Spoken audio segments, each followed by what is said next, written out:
Hey guys, and welcome to another episode. In today's video, I'm going to show you how to replace a terribly damaged wheel bearing and replace it with a new one. So I'm going to be working on my Nissan 240SX behind me, and I'm going to show you how to replace the front passenger side wheel bearing and hub assembly. The passenger side wheel bearing has a lot of play in it, so with the car up in the air and supported by a jack, you can see that the wheel moves a lot when you wiggle it from left to right and also from up and down. It should not have that kind of play. A properly functioning wheel bearing does not have that kind of movement. You can also experience the wheel speed sensor to be an issue. The wheel speed sensor might also trigger an ABS light because the wheel speed sensor and the tone ring might not be in the proper spots. This right here is typically what you would find in your car, and this is a wheel bearing that is for an S14 240. Now, the thing that you'll notice about this is that this is just the wheel bearing assembly. You can see that the inside rotates from the outside. The wheel bearing causes the wheel to spin freely without any kind of resistance.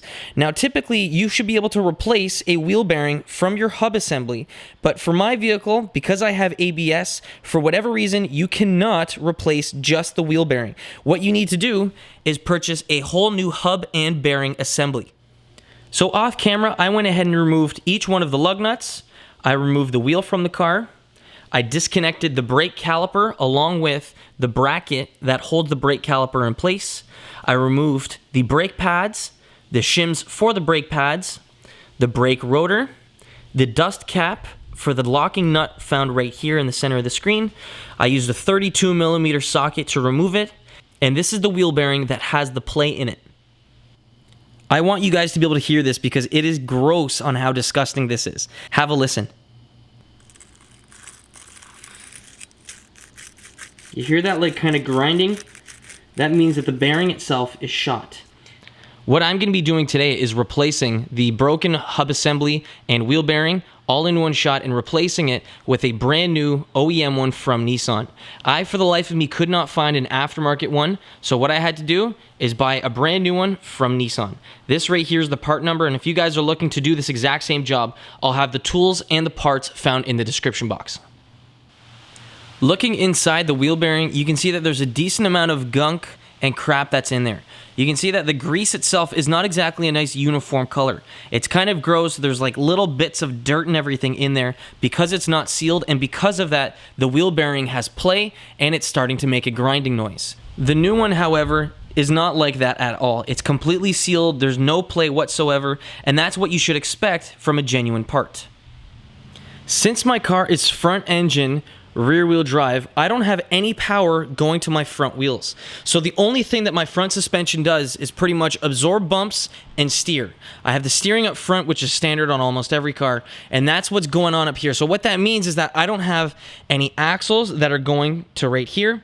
I don't have any other kind of mess going on up front. So removing one of these wheel bearings is a piece of cake, and I will show you exactly why. So you guys ready for this? I'm going to show you how difficult of an install it is to install the bearing, the hub, the tone ring, and everything. Ready? So this is how difficult of an install it is. We've got the part right here that's coming from our spindle. Ready? This is all you do. Slide on, and then you put your nut over top and tighten this up. That's it. That's pretty much the extent of it.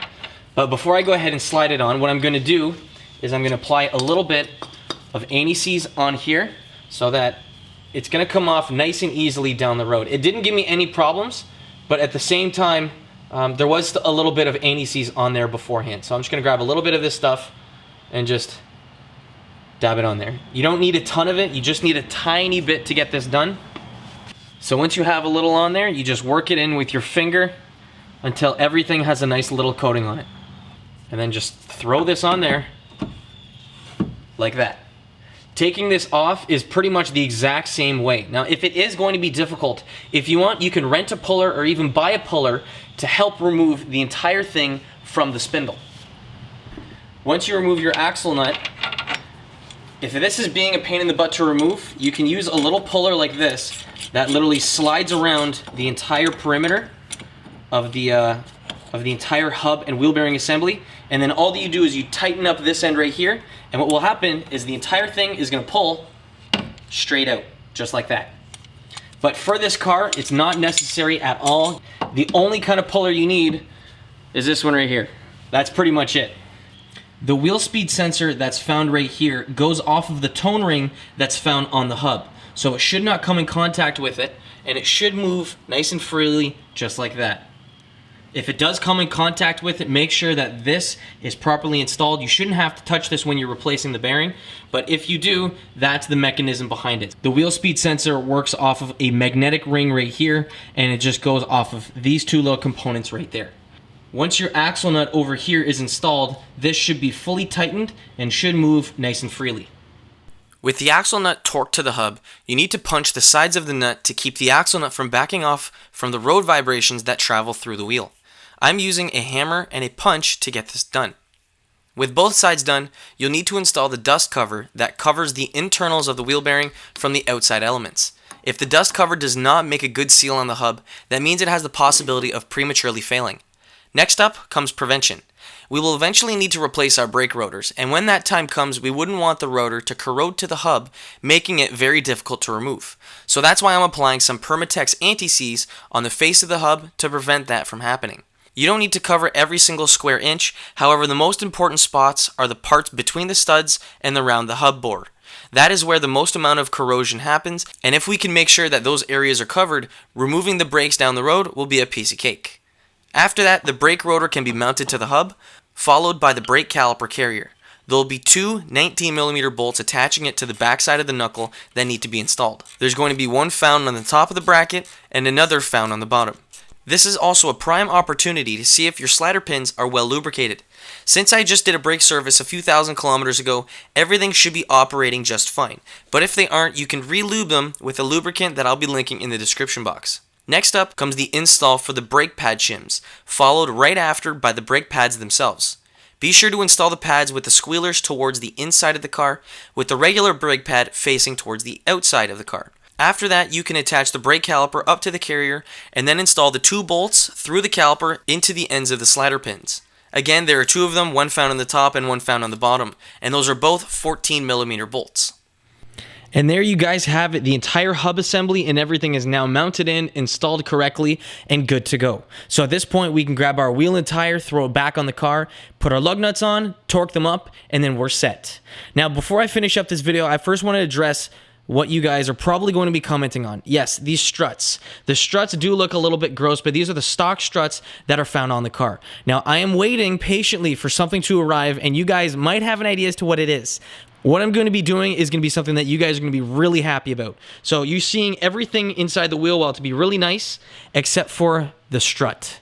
So this all has to go, if you ask me. Everything else looks nice and pretty, but that is the eyesore. So that's going to go. You guys are going to see in a future video as to what I'm going to be doing because, you know, this works. It does get me from A to B, but the stock ride height is not what I'm looking for, and I do not like how rusty and gross these are. For 20 years old, these things have definitely done their job.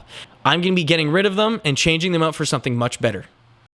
That pretty much wraps everything up for this job. All you need to do next is mount the wheels on the car, throw each of the lug nuts onto the new studs of the hub assembly, remove the jacks from underneath the car, lower the vehicle down onto the ground, and then finally torque each of the lug nuts to the proper manufacturer spec in a star pattern. Once you have that done, you can take your car for a drive, and you should notice that you no longer have an ABS light on your dash. And just like that, you guys can do all the work on your own car, fix it up, save some money by not going to a shop, and have your car good to go on the road and being completely safe. The biggest hiccup that I got when looking for my car's part was that this part was for a non-ABS vehicle. My car was an ABS specific vehicle. So what that means is that when I was looking for a part number, I was looking at something aftermarket that was going to try to work in that spot. If I had an older vehicle, an older S14 that didn't have ABS, this would have worked perfectly. But since I do have ABS, I needed the proper replacement part from Nissan, and that is what I was able to use to get me by for the situation. I tried using two different kinds of wheel bearings, both didn't work, so I said, okay, whatever, I'm not gonna worry about it. I'm just gonna spend the extra couple bucks and buy the OEM part. If you guys want to see the exact same tools and parts that I used today, as always, check the description box. I have links for everything.